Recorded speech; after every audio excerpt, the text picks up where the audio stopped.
नमस्कार, हमारा नाम है समरीन और आपने देखना शुरू कर दिया है लाइव सिटीज।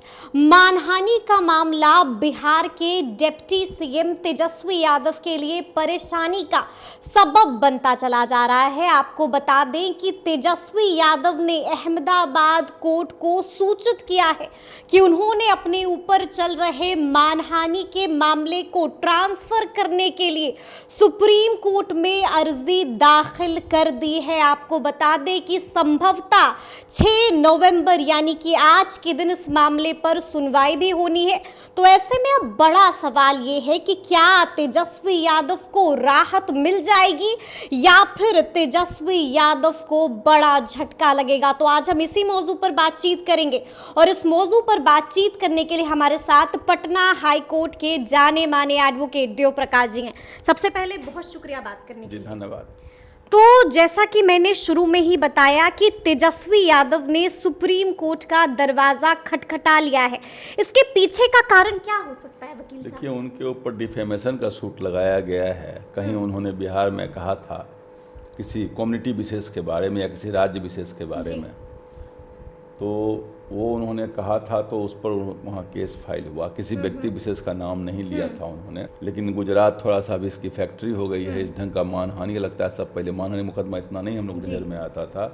499 और 500 में इसका केस होता है। इसमें जो मैक्सिमम सज़ा है वो maximum extendable up to 2 years है विथ फाइन। तो 2 साल बढ़ करके हाईएस्ट सज़ा जो मैक्सिमम हो सकता है वो 2 साल सज़ा हो सकती है। सुप्रीम कोर्ट ने हाल में राहुल गांधी वाले केस में भी कहा है कि मैक्सिमम वाला मामला तो जल्दी बनता भी नहीं, मैक्सिमम कुछ कम ही होना चाहिए था। लेकिन क्योंकि मैक्सिमम में वो डिस्क्वालिफिकेशन आ जाता है रिप्रेजेंटेशन एक्ट का, तो उसको आप अलाउ कर दिए, उसको आपने यूज किया है। तो उस पर सुप्रीम कोर्ट ने कहा कि this is not consider to be a bad मैंने good precedence in the law. कभी भी कानून को किसी इन चीज़ों का मोहरा नहीं बनना चाहिए और कोर्ट को तो बिल्कुल इससे अलग रहना चाहिए। ऑलरेडी सेपरेशन ऑफ पावर है, कोर्ट को बिल्कुल अपने को पृथक रखना चाहिए इन चीज़ों से। कहना आसान है लेकिन प्रभावित जहाँ तक कोर्ट भी हो ही जा रही है। बहुत सारे निर्णय हम लोग भी देख रहे हैं, लेकिन तब भी बहुत हद तक कोर्ट बहुत सही जगह पर है। अब देखिए, इस मामले में हमने जैसा कल देख रहे थे कि जैसा कि मजिस्ट्रेट ने कहा कि सुप्रीम कोर्ट का कोई डायरेक्शन नहीं है। आश्चर्य हुआ इस बात को देख करके। सुप्रीम कोर्ट का स्पष्ट डायरेक्शन है, हैमर किया हुआ डायरेक्शन है। एक नहीं, 2 नहीं, 4-5 केस में उन्होंने किया है। 4-5 केस में किया है। और सत्येंद्र कुमार एंटीवाला जजमेंट जो है SLP क्रिमिनल 5191/2021 जो जजमेंट 7 अक्टूबर 2021 को आया था और हमने आपके उसमें भी बाइट दिया था। उस केस में गाइडलाइंस दी गई थी।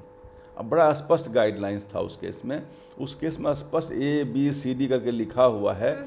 उसमें ऑनरेबल सुप्रीम कोर्ट ने स्पष्ट कहा है कि जिनका सजा 7 साल तक सजा है और वो इन्वेस्टिगेशन में कोऑपरेट करते हैं, तो वैसे केसेज में उनको अरेस्ट नहीं करना है। पहली बात, अगर वो किसी स्पेशल एक्ट से गाइडेड नहीं, जैसे स्पेशल एक्ट कुछ है ना, NDPS एक्ट है, PMLA एक्ट है, तो वो अलग बात, वो उसको कैटेगरी अलग है।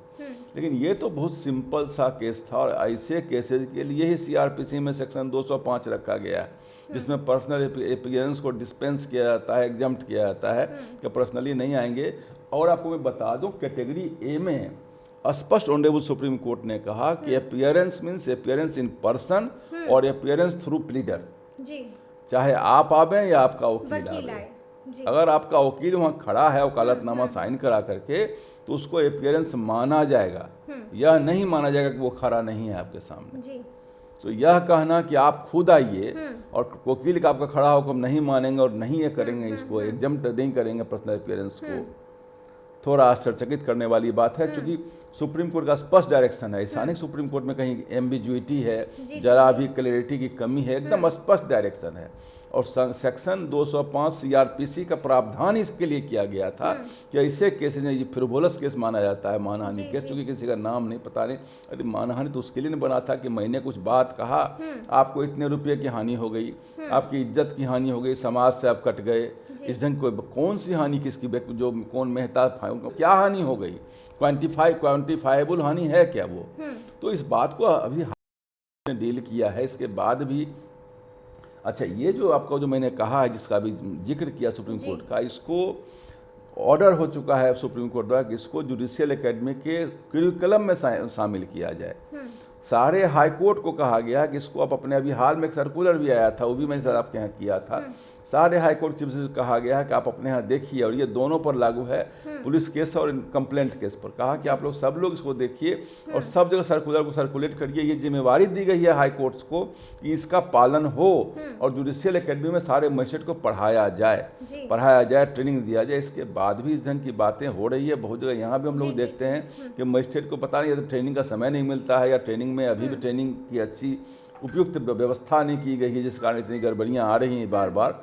स्पष्ट निर्देश है इसमें, इनको पर्सनल प्रिंसिपल एग्जाम्शन इनको मिलना ही चाहिए था, नहीं मिला है। सुप्रीम कोर्ट गए हैं, सुप्रीम कोर्ट हो सकता है कोई डायरेक्शन इसमें दे दे, क्योंकि इनिशियल लेवल का भी केस है, बहुत छोटा केस है, मजिस्ट्रेट लेवल का है। सुप्रीम कोर्ट अगर इंटरवेन करती है इसमें तो मिलना तो चाहिए, कोई कह सकता है कि देख के आप कर दीजिए। अच्छा वकील साहब, सुप्रीम कोर्ट का दरवाजा खटखटाया है तेजस्वी यादव ने। धारा है आईपीसी की धारा 406, ये धारा क्या कहती है, क्योंकि इसी धारा के तहत गए, वो तो 499 का धारा होगा, 406 तो अमानत 406 अमानत में खयानत, ब्रीच ऑफ ट्रस्ट का है, वो अमानत में खयानत वाला दफा है, तो कोई दफा वो सब सेक्शन नहीं है। 406 वाला सेक्शन कोई सब वाला सेक्शन नहीं होता है।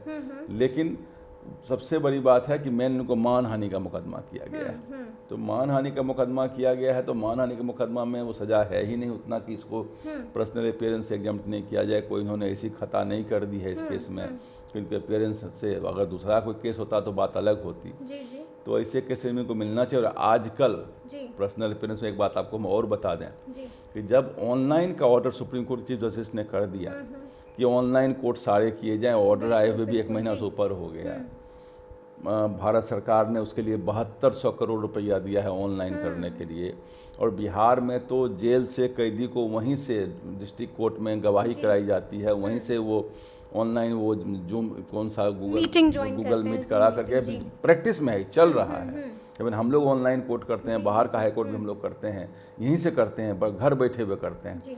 तो अगर फिजिकल अपीयरेंस अगर उनको इतना ज़रूरत पड़ गया तो करा लें ऑनलाइन अपीयरेंस उनका। तेजस्वी जहाँ रहेंगे कंप्यूटर पर वहाँ या मोबाइल पर अपीयर हो जाएंगे, तो उसकी मान्यता है पूरी तरह से, बिल्कुल 100% मान्यता है। आजकल जब ऑनलाइन मैरिज की मान्यता दे दी गई है, तो ऑनलाइन कोई फिजिकल अपीयरेंस का तो 100% सुप्रीम कोर्ट का आदेश है कि ऑनलाइन कोई अपीयर होता है तो अपीयरेंस माना ही लेकिन वकील साहब ये समझ में नहीं आया कि उन्होंने ट्रांसफर करने के लिए सुप्रीम कोर्ट में याचिका क्यों दाखिल कर दी। वो ट्रांसफर सीआरपीसी 406 में है वो ट्रांसफर कहीं, वो तो अपने बोलना चाह रहे थे अगर ट्रांसफर का बात अगर आती है तो सीआरपीसी 406 जिसका जिक्र किया मैंने, हाँ उनको देखिए, ये न्याय अधिकार जो होता है वो फंडामेंटल राइट है, हर व्यक्ति को न्याय। भरोसा नहीं है वहाँ? नहीं भरोसा, तभी तो गए हैं वो, जब 406 में अहमदाबाद कोर्ट से ट्रांसफर करने की, क्रिमिनल केस के ट्रांसफर करने के लिए सीआरपीसी 406 में एक प्रोविजन है कि आप कह सकते हैं, अगर मान लीजिए हाईकोर्ट में के अंदर, राज्य के अंदर ट्रांसफर कराना हो तो वहाँ भी जा सकते हैं आप हाई कोर्ट में, और सुप्रीम कोर्ट में जाके कह सकते हैं कि हमें नहीं लगता कि इस कोर्ट से हमें न्याय मिलेगा।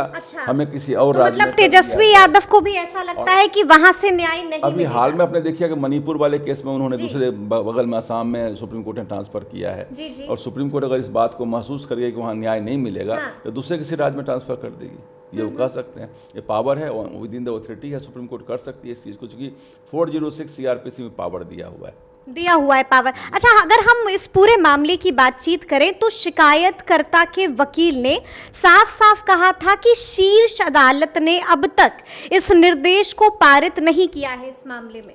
शीर्ष अदालत ने बिल्कुल पारित किया है। सत्येंद्र कुमार की जजमेंट में यह कह दिया है कि 7 साल की सजा में अगर कोई अपने लॉयर के एडवोकेट के द्वारा अगर अपीयर होता है तो उसको अपीयरेंस माना जाए। उसके बाद के कई एक सक्सेसिव जजमेंट में भी ये बातें आई हैं शीर्ष अदालत ने।